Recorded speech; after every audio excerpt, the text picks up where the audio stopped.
Antonia Sauter, une figure emblématique de Venise, dessine et crée les costumes pour le carnaval.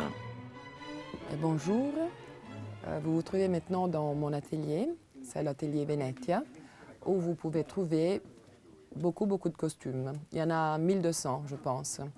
Chaque costume correspond à un personnage, est une histoire, un parcours, un voyage. Parce que le carnaval de Venise, vous le connaissez, c'est le carnaval plus élégant du monde. Pour moi, le carnaval est fantaisie, créativité et surtout c'est rêve. Naturellement, Venise est très importante. Venise, c'est une ville qu'on doit écouter parce qu'elle suggère la création. On doit simplement regarder autour de vous et vous rendrez compte de ça. Et il y a une énergie incomparable. C'est une ville qui parle, mais on doit savoir l'écouter.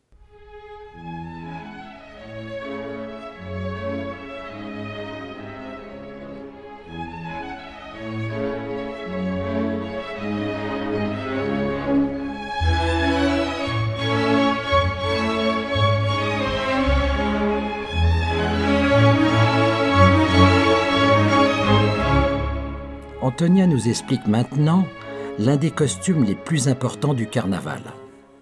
Le déguisement vénitien par excellence.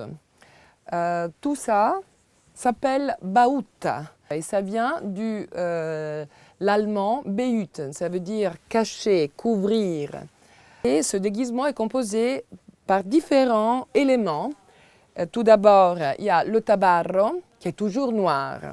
Puis il y a le zendal qui est ce dentelle qui est posé sur le tabarro.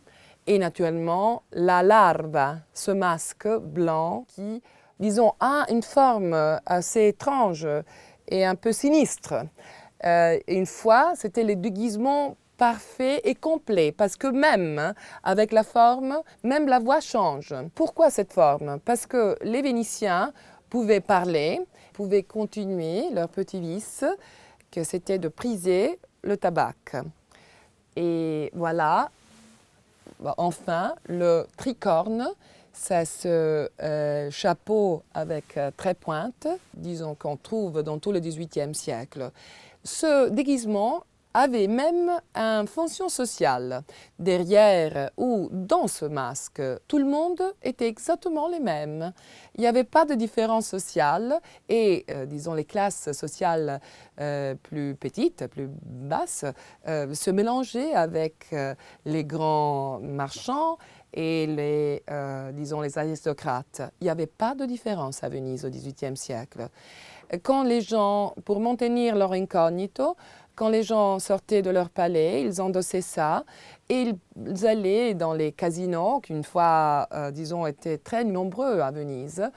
Quelquefois, ils perdaient de fortune. Les propriétés passaient d'une main à l'autre et personne ne savait qui les avait gagnés et qui les avait perdus. Et même Casanova, avec ce déguisement, a exploité ce déguisement pour des choses que tout le monde déjà sait très bien.